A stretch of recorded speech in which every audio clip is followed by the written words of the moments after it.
நமக்கு திராவிட கட்சிகளை வீழ்த்தணும் என்பதுதான் நோக்கம். ஏன் அப்படின்னா காலங்காலமாக தலித் விரோத போக்கை அவங்க கடைபிடிச்சதுனால திராவிட கட்சிகள் வீழணும் அப்படின்னு நாம நினைச்சோம். அதுக்காக திராவிட கட்சிகளுக்கு மாற்று விஜய் கட்சி கிடையாது. இந்த சமூகத்துல புறையோடி இருக்கக்கூடிய ஜாதி ஒழிக்கப்படணும், தீண்டாமை ஒழிக்கப்படணும், சமத்துவம் மலரணும் அப்படின்னா ஒரு பட்டியல் சமூகத்திலிருந்து வரக்கூடிய ஒரு நபரை, இயக்கங்களை, கட்சிகளை அதன் தலைமையை ஏற்றுக்கொள்வதுதான் ஒரு மாற்றமா இருக்க முடியும் அப்படின்னு நான் வலுவா நம்புறேன். பார்ப்பனர் அல்லாதார் இயக்கம் தொடங்கி இடைநிலை சமூகங்கள் இந்த நாட்டுல அதிகாரத்தை கைப்பற்றினாங்க. அதன் பிறகு பட்டியல் சமூகத்தை சார்ந்தவர்கள் அதிகாரத்தை கைப்பற்றவே முடியல.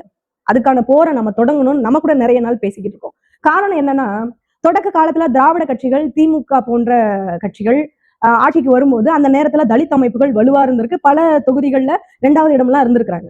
அப்போ இடையில என்ன ஆச்சுன்னா, இன்னைக்கு விஜய் வந்த மாதிரி அன்னைக்கு திரு எம்ஜிஆர் அவர்கள் வந்தாங்க. நடிகரான திரு எம்ஜிஆர் ஆட்சிக்கு வந்ததால பெரும்பான்மையான பட்டியலின மக்கள் ரசிக கவர்ச்சியில அவருக்கு வந்து ஓட்டு போட்டாங்க. அவர் பின்னாடியும் போனாங்க. அதன் பிறகு ஜெயலலிதா, அந்த கவர்ச்சி அரசியல் தான் கடந்த காலங்கள் முழுக்க ஓடிக்கிட்டு இருந்தது. அப்படி இல்லைன்னா ஒரு கட்சிக்குள்ள இல்லைன்னா திராவிட கட்சிகளுக்குள்ள தலித்துகள் இருந்தாங்க. இப்படிதான் நம்முடைய கடந்த கால அரசியலா இருந்திருக்கு. இப்போ பாபா சாஹிப் அம்பேத்கர் அவர்களினுடைய நூற்றாண்டை ஒட்டி தலித்துகளினுடைய அரசியல் எழுச்சி வளர்ந்துகிட்டே இருக்கும்போது இந்த காலகட்டத்துல ஒரு நடிகர் வந்துட்டார்.